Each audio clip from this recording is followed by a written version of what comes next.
മരണത്തെപ്പറ്റി ചിന്തിക്കുന്ന ആരുണ്ട് പ്രിയപ്പെട്ടവരെ? ഇപ്പൊ കേരളത്തില് വാഴ 2 എന്നൊരു സിനിമ ഇറങ്ങി. വാഴ 2 എന്ന് പറഞ്ഞിട്ട് ഒരു സിനിമ ഇറങ്ങി. ഇപ്പൊ ഇൻസ്റ്റാഗ്രാമിന്റെ റീൽസ് നോക്കിയാൽ മനസ്സിലാകും. അതിന്റെ അകത്ത് ഒരു സീനില് അതിന്റെ അകത്ത് ഏതോ ഒരാൾ അഭിനയിക്കുന്ന ഉസ്താദന്മാരെ പോലെ അഭിനയിച്ചിട്ട് ദ്വാരക്കുന്നുണ്ട്. ഈ ദ്വാരക്കുമ്പോ ഈ മുസ്ലിം ചെറുപ്പക്കാര്, മുസ്ലിം പെണ്ണുങ്ങള് പർദ്ദ ധരിച്ച് നല്ല നിസ്കാരത്തിനുള്ള എത്രയോ ചെറുക്കന്മാരെ തിയേറ്ററിൽ പോയിട്ട് ഇതിന്റെ ആമിയും പറഞ്ഞിട്ട് ക്ലിപ്പെടുത്തിട്ട് വലിയ കാര്യത്തിൽ സ്റ്റാറ്റസ് ആക്കുന്നു, സ്റ്റോറി ആക്കുന്നു. ഞാൻ ചോദിക്കപ്പോ കഴിഞ്ഞ ദിവസം എന്നോട് ഒരാൾ അയച്ചെന്നിട്ട് പറയും, ഉസ്താദെ പർദ്ദ ധരിച്ചിട്ട് ഉസ്താദെ തിയേറ്ററിൽ പോകണം, അല്ലാഹു നൽകുമാറാവട്ടെ, അല്ലാഹു കാത്തിരിക്കുമാറാവട്ടെ. നിസ്കാരത്തിനുള്ള എത്രയോ പേര് തിയേറ്ററിന്റെ അകത്തിന്റെ പ്രിയപ്പെട്ടവരെ പോയി ജീവിക്കുന്നു. അല്ലാഹു കാത്തിരിക്കുമാറാവട്ടെ, ഈമാൻ നൽകി അനുഗ്രഹിക്കുമാറാവട്ടെ. ഞാൻ നിങ്ങളോട് പറയാ, അതല്ല എന്ന് പറയണേ. ഞാൻ നിങ്ങളോട് പറയാ, അതല്ല ഇസ്ലാം എന്ന് പറയണേ. ആ തിയേറ്ററിന്റെ അകത്തെങ്ങാണ് ഇരിക്കുന്ന സമയത്ത്, തിയേറ്ററിന്റെ അകത്ത് സിനിമ കണ്ട തിയേറ്ററിന്റെ അകത്ത് ഇരുന്ന് സീൻ പറയുമ്പോ, ആമി പറയുമ്പോ, ആ സമയത്തെങ്ങാണ് എന്റെ പ്രിയപ്പെട്ടവരെ ഞാനും നിങ്ങളും മരിച്ചാലുള്ള അവസ്ഥ ഒന്ന് ആലോചിച്ച് നോക്കിയേ. അതാ മരണം എന്ന് പറയണേ. അല്ലാഹു നല്ല മരണം അല്ലാഹു നമുക്ക് എല്ലാവർക്കും നൽകി അനുഗ്രഹിക്കുമാറാവട്ടെ. നബിതങ്ങൾ പറയുകയാ, ഖബറിലുണ്ടല്ലോ 2 അത്ഭുതങ്ങളോ. ഖബറെന്ന് പറയുന്നത് 2 അത്ഭുതങ്ങളോ. ഇന്ന് രാത്രി യഥാ മരിച്ചു കഴിഞ്ഞാൽ, അസ്റായീൽ റൂഹ് പിടിച്ചു കഴിഞ്ഞാൽ, ഞാനും നിങ്ങളും ഉണ്ടല്ലോ വിട പറയുകയാ. പള്ളിയിലെ മുഅദ്ദിൻ ഉസ്താദ് ഈ കാണുന്ന അജാവര പള്ളിയിലെ മിനാരത്തിലൂടെ വിളിച്ചു പറയുകയാ, ഇന്നാ ആശിഖ്ദാരിമിയതാ മരിച്ചിട്ടുണ്ട്, ഇന്നയാള് മരിച്ചിട്ടുണ്ട്, ഇന്ന കാരണവര് മരിച്ചിട്ടുണ്ട്, ഇന്ന ചെറുപ്പക്കാരൻ മരിച്ചിട്ടുണ്ട് എന്നതാ വിളിച്ചു പറയുകയാ. ഞാനും നിങ്ങളും മരിച്ചെന്ന് പറയുമ്പോ ജനാസയുടെ ചാരത്തേക്ക് സർവരുമുണ്ടല്ലോ ഓടി വരികയോ. ഉസ്താദന്മാര് കടന്നു വരികയാ, നാട്ടുകാര് കടന്നു വരികയാ, സംഘടനക്കാര് വരികയാ, വിദേശത്തുള്ളവര് വരികയാ, സഹോദരങ്ങൾ വരികയാ, ശത്രുക്കൾ വരികയാ, സുഹൃത്തുക്കൾ വരികയാ, മാതാപിതാക്കൾ വരികയാ, സയ്യിദന്മാര് വരികയാ, ആലിമീങ്ങൾ വരികയാ, നാട്ടുകാര് വരികയാ, കമ്മിറ്റിക്കാര് വരികയാ, എല്ലാവരും അതോ ജനാസയുടെ ചാര വരികയോ. ആരോ വന്ന് ജനാസ കുളിപ്പിക്കുകയാ, ആരോ വന്ന് വുളുവെടുപ്പിക്കുകയാ, ആരോ വന്ന് കഫം പടവയിൽ പൊതിയുകയാ, ആരോ വന്ന് അത്തറ് പൂശുകയാ. ജനാസയുണ്ടല്ലോ വീടിന്റെ ഉമ്മറപ്പടിയിൽ കൊണ്ടുവരികയാ. നമ്മളെ അതോ ജനാസയുണ്ടല്ലോ വീടിന്റെ ഉമ്മറപ്പടിയിൽ കൊണ്ടുവെക്കുമ്പോ ഉസ്താദന്മാര് കടന്നു വരികയാ, അവരിങ്ങനെ ദുആ ചെയ്യുകയാ. അത് കണ്ടാണ് നബിതങ്ങളോട് ആയിഷ ബീവി ചോദിക്കുന്നത്, യാ റസൂലല്ലാഹ്, നബിയേ ഒരു മയ്യത്തിനുണ്ടല്ലോ ഏറ്റവും കൂടുതൽ വേദന എടുക്കുന്നത് എപ്പോഴാണ് നബിയേ? നബിതങ്ങൾ പറയുകയാ, ആയിഷ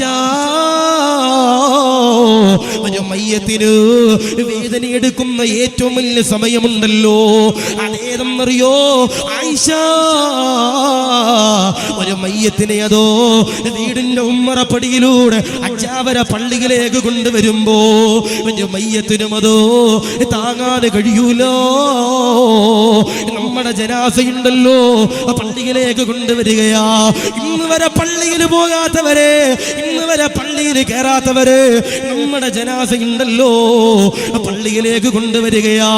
ആരോ വന്ന് നിസ്കരിക്കുകയാ, ആരോ വന്ന് കടബാധ്യതകൾ ഏറ്റെടുക്കുകയാ.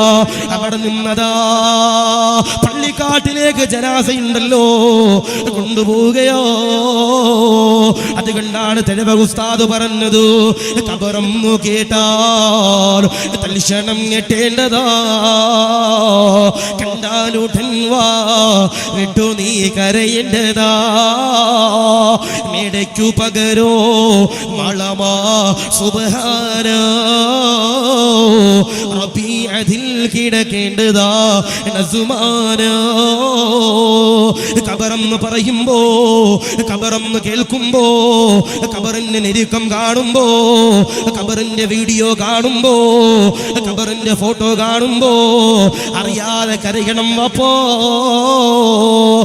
പാമ്പുള്ള ഖബറാണല്ലോ, തേലുള്ള ഖബറാണല്ലോ, ഞെരുക്കമുള്ള ഖബറാണല്ലോ, ഇരുട്ടുള്ള ഖബറാണല്ലോ.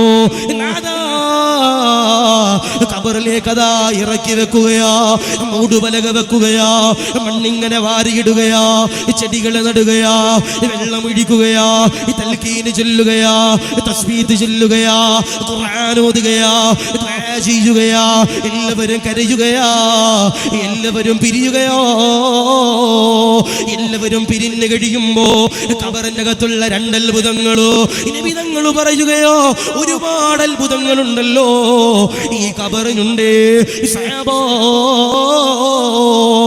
എന്നാൽ മഹാനാകുന്ന നബി തങ്ങൾ പറയുകയാ, ഈ ഖബറിനുള്ളില് രണ്ട് അത്ഭുതങ്ങളുണ്ട് സഹാബാ. ഒന്നാമതായി നബി തങ്ങൾ പറയുകയാ, ഈ ഖബറെന്ന് പറയുന്നത് അതിരുട്ടിന്റെ വീടോ, ഈ ഖബറെന്ന് പറയുന്നത് വെളിച്ചമില്ലാത്ത വീടോ സഹബോ. രണ്ടാമതായി നബി തങ്ങൾ പറയുകയാ, ഈ ഖബറെന്ന് പറയുന്നത് ഇത് ഞെരുക്കത്തിന്റെ വീടോ സഹബോ. വാരിയെല്ലുകൾ പോലും ഒടിച്ചു കളയുന്നു.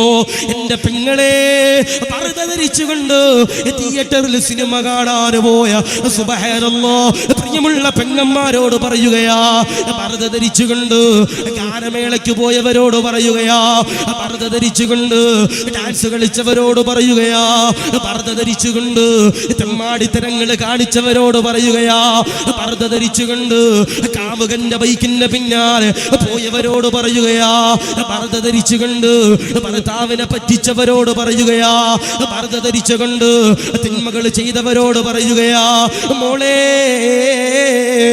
ഖബറെന്ന് പറയുന്നത് നിന്റെ വാരിയെല്ലുകൾ പോലും ഒടിച്ചു കളയുന്നതോ.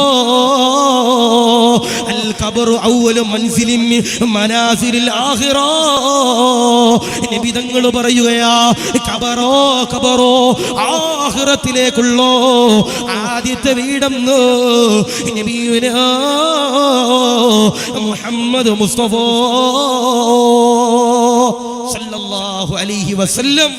നബി തങ്ങൾ പറയാ, ആ ഖബറിന്റെ ഉള്ളറയിൽ രണ്ട് അത്ഭുതങ്ങൾ. ഒന്ന്, ആ ഖബറ് ഇരുട്ടിനാലുള്ള വീടാ നബിയുനാ മുഹമ്മദ് മുസ്തഫ സല്ലല്ലാഹു അലൈഹി വസല്ലം. രണ്ട്, നബി തങ്ങൾ പറയാ, ആ ഖബറെന്നാൽ അത് ഞെരുക്കത്തിനാലുള്ള വീടാ നബിയുനാ മുഹമ്മദ് മുസ്തഫ സല്ലല്ലാഹു അലൈഹി വസല്ലം. നബി തങ്ങൾ പറയാ, ആ ഖബറിൽ ആരെങ്കിലും ഒരാൾ വിജയിച്ചു കഴിഞ്ഞാൽ അവരെവിടെയാ?